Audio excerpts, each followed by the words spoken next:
Alright, thank you for tuning in, Niaga AWANI, and today we're diving into one of the most anticipated events in Malaysia's economic calendar, which is Budget 2026.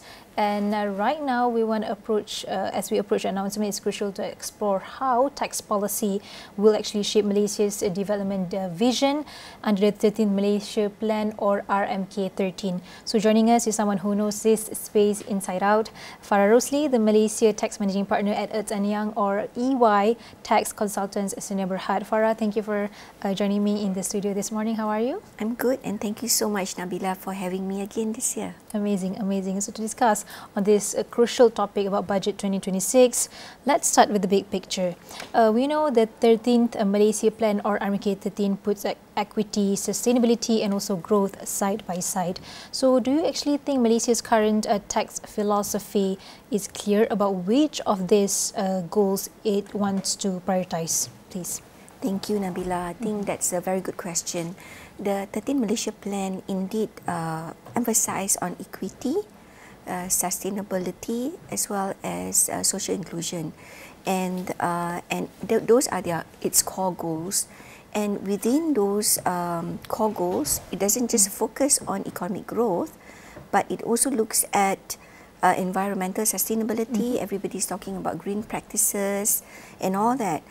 Governance, and that is very important, because having good governance will mean it will actually ensure a good check and balance, as well as social inclusiveness. And we are talking about social, there is the thing about jurang in terms of the social equity as well. And when we inject tax into it, all these three elements, sustainability, governance, as well as social inclusion, is all interrelated to tax policies. And let me break that into those three components, those three categories. And if I can start with growth, economic growth is very important, and business growth is also very important, because without good growth in businesses, and we have discussed this many times, taxes is only collected when there's profits, and when there's no profit, there is no tax to be collected. So it's not just the economic growth overall or generally, but it's also about making sure that industries can grow and can prosper as well. And the emphasis on economic growth, competitiveness is also very important, because we are now in a global economy, not just domestically, where we need to be we need to have healthy competition, but it's also important for Malaysia as a region to be able to ensure then that our business and our industries are able to compete in the regional and also in the global arena. The second part, I would say, would be sustainability, and this is a favorite topic where people are always talking about green practices, and that is also, like what I've mentioned earlier, the cornerstone for the 13th Malaysia Plan, and it calls for a tax system that supports environmental friendly practices. So there are green incentives that has been mentioned, and that is actually a sweetener, where if businesses are actually doing good green practices, they are given incentives, and everybody loves incentives, Samila. But if they don't, then there is also the stake approach, where there are taxes that potentially will be introduced. Budget 2024, Budget 2025 did mention that the introduction of carbon tax will be made in 2026. So let's wait and see.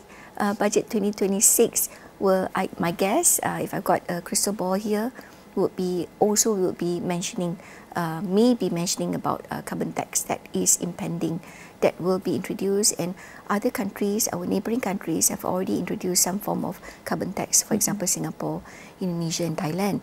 And the third and the last part is social inclusion. And again, tying back to the 13th Malaysia Plan, where one of the core area is social inclusion, equity is a key word here when we link it back to tax, because when we talk about taxation, it must be equitable, it must be fair.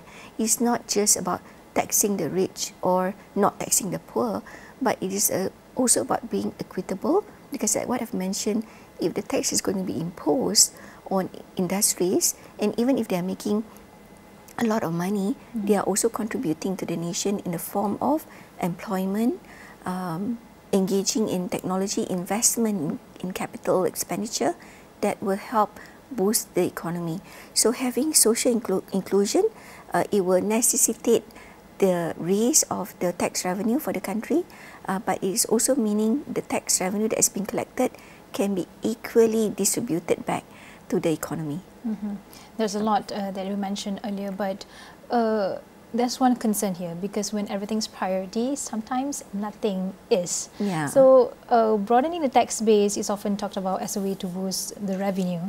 So, but in practice, it tends to actually fall on middle class households like B40 and also M40, and the SMEs as well, the social small media enterprises. So it often means that this vulnerable group are more, are the ones carrying the load at the end of the day. So how can actually this budget 2026 avoid repeating that cycle and actually design tax reforms that expand revenue without deepening inequality? That is very important, because again we talk about taxation being equitable, being fair, and it's not about taxing for the sake of taxing, but it must be a fair system, and so that at the end of the day when people pay tax, they don't grumble, they are not unhappy. In fact, people are happy because they know they are paying taxes for the benefit of the country and also for the development of the country. So that is the principle, and hopefully as a country, Malaysia will get there, where when people talk about taxes, people are not grumbling or making too much noise. And you mentioned, Nabila, the concept of broadening the tax base, and this is often associated to the need to increase the government revenue by expanding the pool of taxpayers, because otherwise the burden of paying taxes is lying in a smaller pool of people. So meaning, in a way, a smaller group of taxpayers are actually subsidizing the rest of the country. And like what I say, you don't want to kill a goose that lays the golden egg, right? Because these are the taxpayers, and capital or people or investors are mobile. If they don't invest here in Malaysia, they can invest elsewhere, right? There are options. So at the same time, when we talk about broadening the tax base, it's also about making sure that there is no disproportionate between and putting more burden on the middle class income or putting more burden on the low income people. And as we know, because of our tax system, the lower income people are not necessarily in the tax bracket because they are not in the jurang pembayar cukai. So they are not paying taxes, so they are in a way not burdened. They are excluded altogether. But the main point here, the main issue here is the middle class income, because there's always the talk about the middle class income trap, right? And these are the group of people that are actually being looped into this cycle where they continue to end up not being able to get out of the middle class income, and therefore the coin word being trapped in that category. So a few principles that we can look at in terms of ensuring that we continue to expand our tax base. One is having a progressive taxation, which means that we are taxing the higher income people, not in a way as like people say punishment. Again, it's a concept of equitable. The more income you make, the more tax you pay, which is fair, right? And we also have a taxation regime where if you are at a higher tax bracket for individuals, you're already paying at a higher tax rate, 30%, if you are above 1 million or 2 million ringgit of chargeable income. When you are at a lower income earning or what they call chargeable income, you end up paying at a graduated lower rate, 3, 5, 15%. So the progressive taxation is actually helping us in actually ensuring then that there is social inclusion and there's fair taxing of the taxpayers. The second bit is when we talk about broadening the tax base, is also ensuring then that there is proper tax compliance. Right? And people may not like it because that means then that the tax authorities will come in and do audits or investigations on the taxpayers. But I think it is necessary, it's important to make sure there's check and balance, and this will mean then that if there is any tax not being paid or being missed, and hopefully it's not because of non-compliance, but it maybe it's because of certain errors and mistakes that can be corrected. through compliance, and therefore more taxes can be collected to ensure then that the tax base is being broadened. The last part I would like to mention is also through ensuring then that SMEs, because we talk about broadening the tax base, but also making sure then that there is social inclusion. So SMEs is another category. They can continue to be supported through incentives or through a preferential tax rate, because currently SMEs are already paying tax not at the 24%, but at a 15 or 17% at lower rate. So that is a good support. So at the same time, I would say broadening the tax base, but at the same time making sure then that the right tax is being collected at the right group of people, to ensure then that, for example, the higher income group they pay tax, but they continue to be supported to expand their business and the industries. The lower income or the middle income people do not feel trapped, but at the same time, there's check and balance through a compliance mechanism, Nabila. Amazing. That's a long explanation, but very insightful to the listeners and viewers. But speaking of incentives, globally we're seeing a shift where some countries are cutting incentives to actually attract investors, and that's called tax competition. Correct me if I'm wrong. Yeah. While others are aligning on minimum standards called tax cooperation. So where should Malaysia position itself under the 13th Malaysia Plan or MK13, and what are the risks if we get it wrong, Farah? Yeah, so 13th Malaysia Plan has, if I'm not mistaken, 10 focus areas, and attracting investment is one of them. I mean, digitalization, use of AI, sustainability, as I've mentioned, those are some of the focus areas. But attracting investment is also one of the key focus areas under the 13th Malaysia Plan. And if I remember correctly, there were about 611 billion worth of investments that has been earmarked under the 13th Malaysia Plan, and out of which about a quarter, 200 over billion worth of investments have been allocated or determined to have a multiplier effect to the economy. And that means that in order for Malaysia to continue to be competitive, we should look at the age. What do we have, right? And I always like the concept of prospering our neighbour. We're not really competing, although I use the word competitive edge and all that, but actually in a globalized economy nowadays, it's not about beating others or competing in that way with the others. It's not really a fight, but maybe complementing our neighbours or the region. Like, for example, what is our niche? What is it that we want to focus on as a country? I may not have the answer now, Nabila, and I continue to seek for the answer. What is it that we want to do to focus so that we will be a nation that is competitive or is being favoured as an investment destination? Should we be a hub for business services, for example?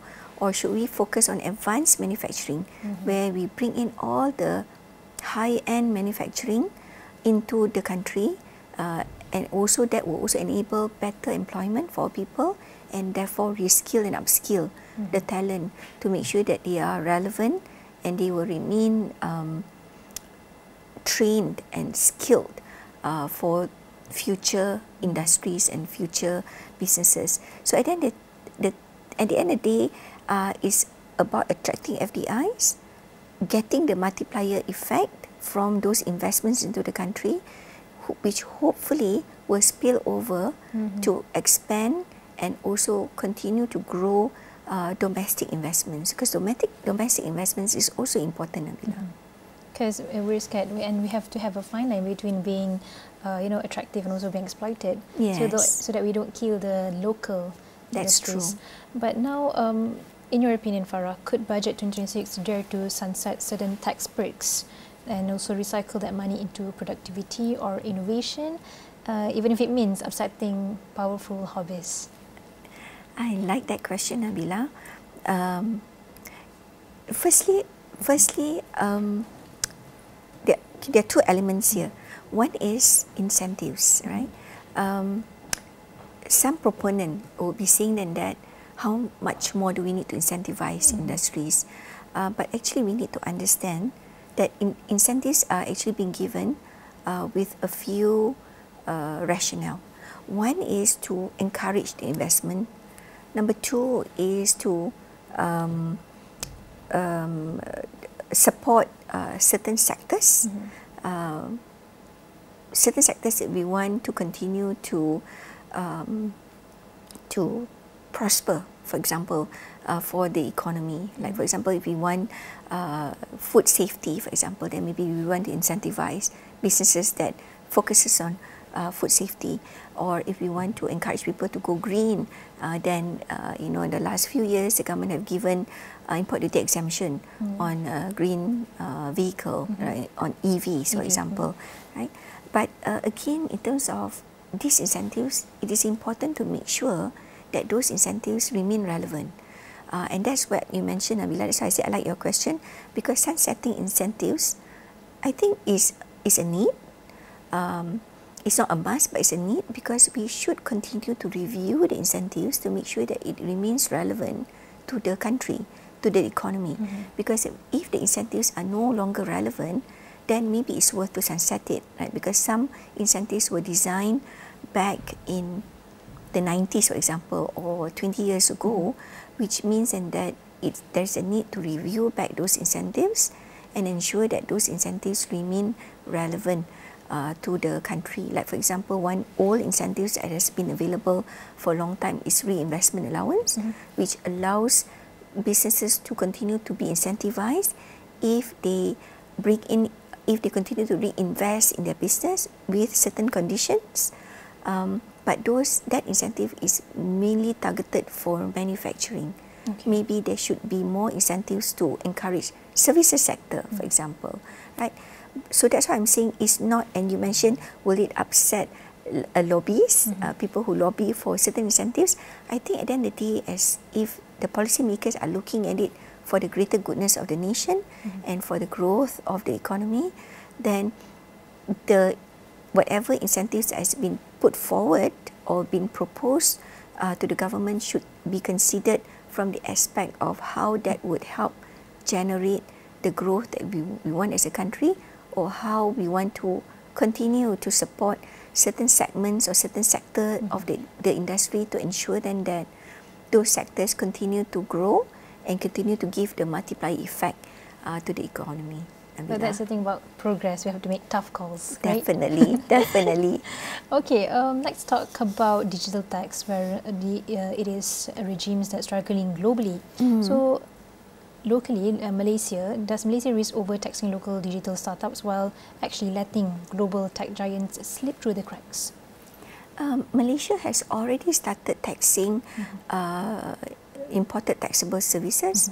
And I think there's a good balance where if there are imported digital services, and this has been done many years ago. If I'm not mistaken, it was in 2020 that Malaysia started to impose tax on imported digital services.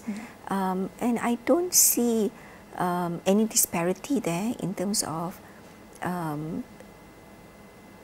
not taxing the larger giants, in terms of digital services, because they are already being taxed based on corporate income tax, and there are not much incentive for the large giant in that sense, except for if there are actually in the certain digital services where they are getting MSC status, or Malaysia Super Corridor, Multimedia Super Corridor incentive, right? Whilst the smaller startups, for example, that provides digital services, they are given grants, for example, or reliefs, or even rebates on some of the investments that they're making. So I think there's a balance there, Nabila, in terms of making sure then that the startups in the digital services are not being second-handed, or not being, people say anak tiri lah in that sense, right?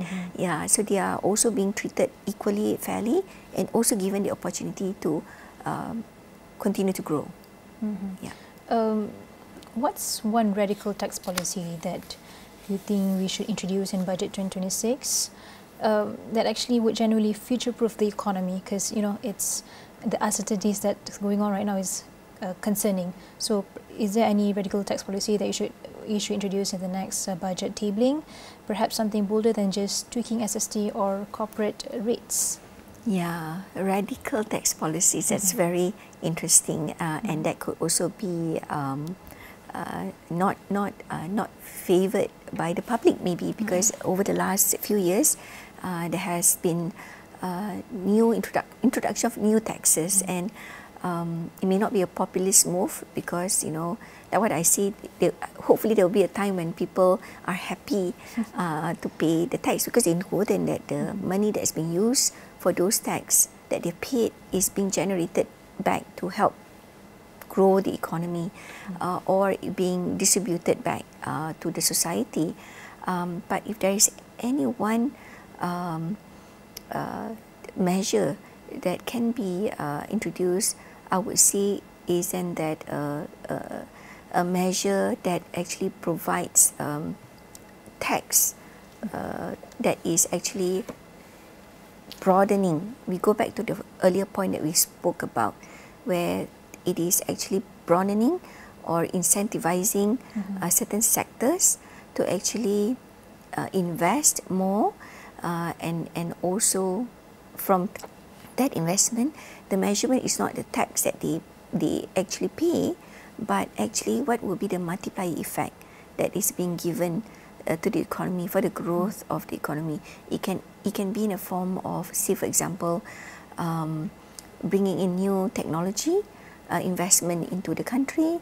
It could also mean enabling our own Malaysian to be reskill or upskill, measures that would give more than the direct effect. the direct result, one result, but giving what I see multiplier effect that would boost the economy, not just from one angle, but from people, talent, for example, from bringing in new technology, from being able to bring new good research and development or innovation to the country, and maybe the last point would continue to encourage Malaysian companies to be champions in the international arena. I know there's a lot of words there, so you know, maybe certain activities or certain projects that would help boost and provide all these compelling positive effect to the economy, Nabila. I want to touch on the political side of it, because we know tax reform is actually easy to talk about, but it's a bit hard to deliver. So what or which political or structural taboos that actually do you think Malaysia must break if we're serious about aligning tax policy with the RMK 13? RMK 13 spoke about social inclusion, spoke about economic growth, spoke about sustainability, environmental sustainability, and also social, I mentioned again, social inclusion, right? So if we were looking at tax reform or tax policy, I think one of, if I need to choose one, I would say then that I was actually toying between social inclusion, or should it be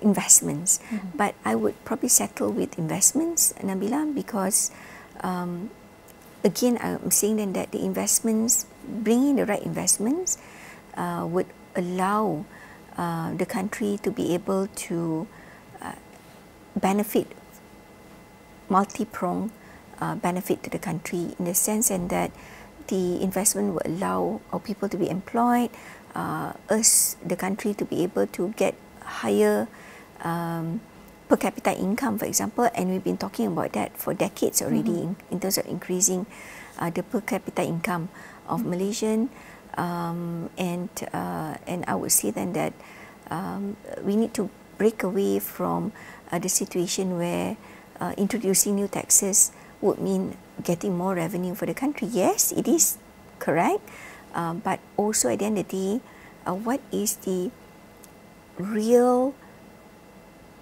economic growth, or what is it that provides higher generation of economy? The revenue that has been collected from tax needs to be ploughed back to continue to generate economy, because otherwise it's just going to be income goes to spend on something, and that spending If it's a spending that will continue to spur economic growth, I think that will be great.